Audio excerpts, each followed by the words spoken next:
Voilà, donc aujourd'hui je vous propose un petit exercice donc, sur les vecteurs normaux et les vecteurs directeurs au travers de deux équations cartésiennes, hein, des droites D et D'. Alors voilà, première question, vous avez les deux équations cartésiennes et on vous demande donc un vecteur directeur de chacune des deux droites. Alors il faut savoir que quand on a ax plus by plus c égale 0, eh bien un vecteur directeur c'est moins ba et un vecteur normal c'est ab. Donc ici on demande un vecteur directeur, donc eh bien pour D, eh bien un vecteur directeur, on va le noter V. Ça sera donc moins BA. Et ici pour D, eh bien A vaut 2 et B vaut moins 5. Donc le vecteur V, c'est donc moins 5, donc 5, et A qui vaut 2. Pour D',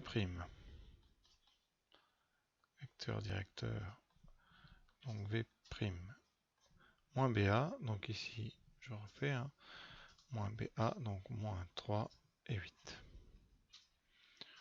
Deuxième question. Vous demande maintenant un vecteur normal de chacune des deux droites. Eh bien, vous utilisez la deuxième formule, le vecteur normal, c'est AB. Donc, pour la droite D, le vecteur normal, je vais l'appeler N, ça sera AB. Et donc ici, vous aurez N qui sera de moins 5. Et ensuite, pour D', eh bien, vous aurez un deuxième vecteur normal, N',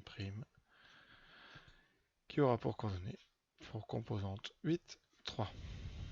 D'accord? Remarque. Vous pouvez remarquer que si on fait V scalaire N, eh bien, vous aurez 5, 2, scalaire 2, moins 5.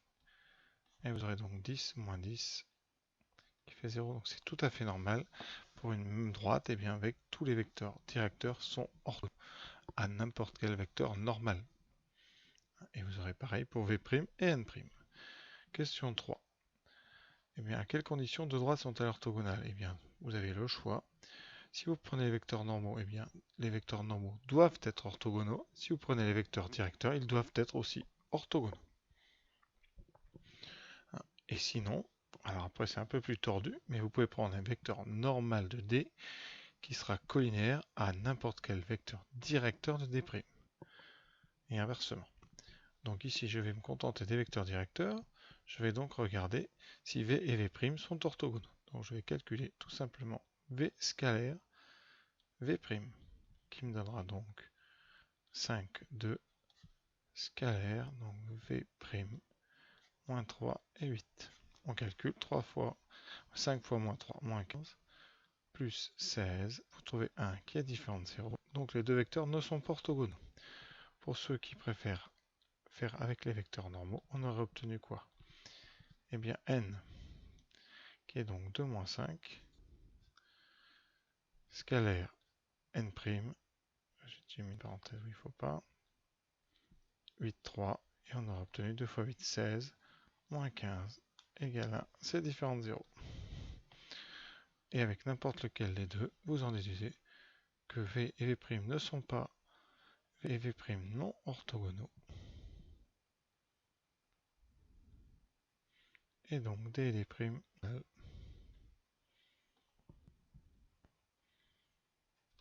voilà. Alors, sont-elles parallèles?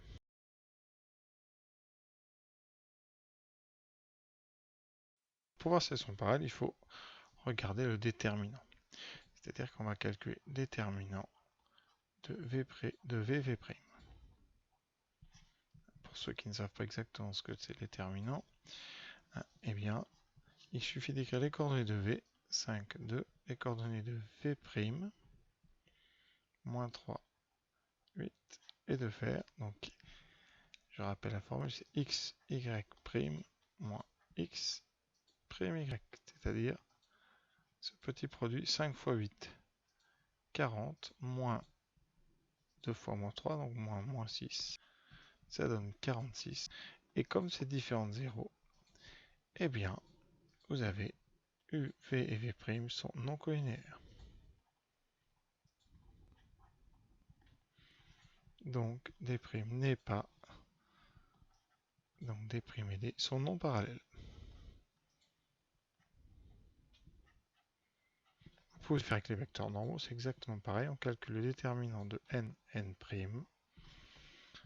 Ici, donc ça sera 2, moins 5, 8, 3. Donc 2 fois 3, 6, moins 5 fois 8, donc plus 40. On trouve 46